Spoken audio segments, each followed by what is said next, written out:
Welcome back again, cooking with Reese. All right, so my next video is gonna be, which is gonna be this one, obviously. It's gonna be my famous spinach dip. So you can't tell my friend because I kind of stole it from her, and then I kind of just take it to every potluck, and then everybody asks me for it, and I'm like, well, technically isn't mine. I kind of stole it from someone, but I'm gonna post it on here. I know there's a similar recipe on allrecipes.com, but I'm gonna show you what I do with my recipe. You know, you gotta make it your own all the time. So you're gonna need some chopped spinach. This is a 10 ounce. See, I have it defrosted. It's like leaking all over the place. 10 ounce thing, box of it. If you can get it like Hurley's. Okay, so Hurley's is supermarket down here, but if you can get it that it's in the plastic bag, that makes it a whole lot easier because then you can just soak it in water and then it'll defrost. This one I've just had it out since I bought it and it's defrosting. You're gonna need Lipton onion soup mix. You're gonna need some mayo, real mayo, nothing else. Like, that's the key ingredient. You're gonna be like, what? I'll be like, yeah. And sour cream and some sliced water chestnuts. So those are all the ingredients that you're gonna need for the spinach dip. This is a great way for, like, you know them children that don't like eating spinach or don't like eating vegetables? Okay, yeah, I got like other added stuff, but you can get them to eat the spinach.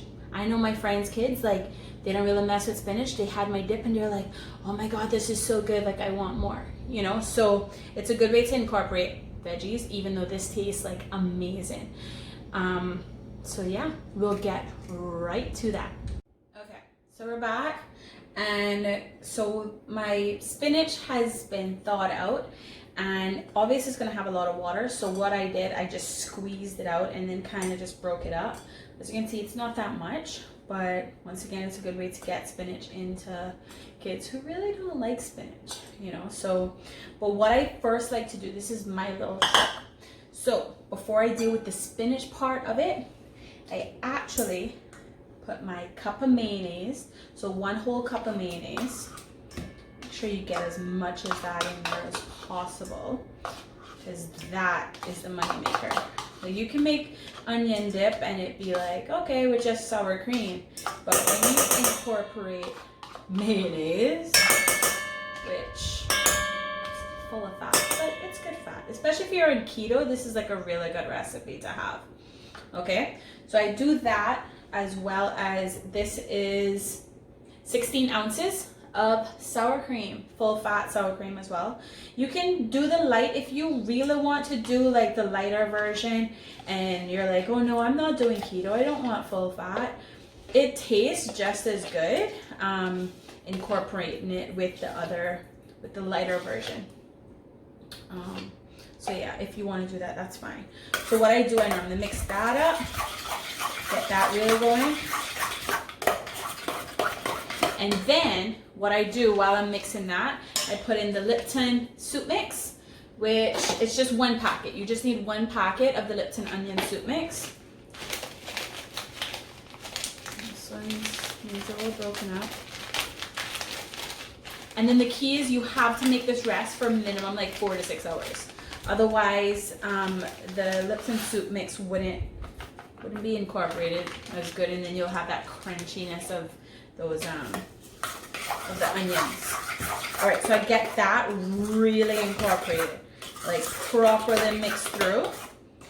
Then with this, you have a little crunch. And everybody asks me, like, what's that crunch?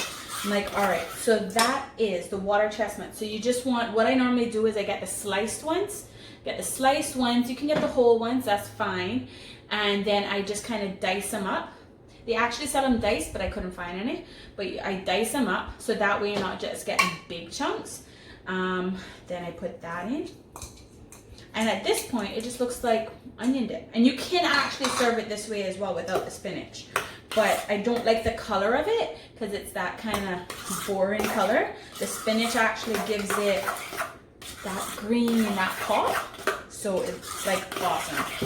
And this is good with any type of chips. Like I eat it with the chicharron, I eat it with corned beef sandwiches, I eat it with bread. Like this is good on anything. Like I've had my cousins tell me that they eat it just with chicken. Like they're like, I have fried chicken and I just put it on the side. Like it's so good. It's really good.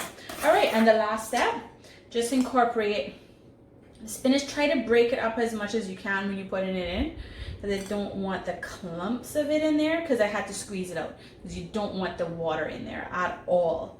So you have to make sure that it's squeezed really good, and therefore it will be a little clumpy.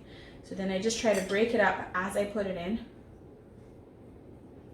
And my lighting has improved, but I can't wear my glasses when I do this lighting, because then you get that like blue light on the glasses, the reflection. And yeah, get as much of that in as possible. And I think I said it was a 10-ounce thing of spinach, frozen spinach. I've never really tried it with real spinach, like raw spinach. I've only tried it with frozen spinach, and it comes out really good. So see, you can see that it gets like a little green, it looks like a spinach dip kind of color going on. So it's really good, but it has to set. Like some people will be like, oh my god, can I have some now? And then they're getting the crunchiness of that onion, and you don't want to get that. You want to get like that dip kind of taste, but it's really good. And pretty much what I do, I just put the saran wrapping on top and let it sit. Or if you want to transfer it into an airtight container, perfect. And that way you can just have it there in the fridge. And this does not last a couple days in the house. And every time I go out, I have to make a double batch. Otherwise, people get angry that it finishes way too quick. So make sure if you're going to take it anywhere, double up everything. Because people are going to be like, it's done. You should have brought more. So there's the thing. I'm trying to get all of this off. All right. Don't worry, I washed my hands before. But the spinach will get on. And I'll just... Oh, it's still there. I mean, it's still good, but all the flavors, oh god, all of them I feel. All the flavors are not there yet. So, I'm going to cover this, let this rest, and you're good to go. I give it about 4 to 6 hours. 4 to 6 hours. So pretty much if you want to do it overnight is the best, because then in the morning it'll be like, oh my god, then you just give it a stir before serving it. Yep, awesome. Enjoy.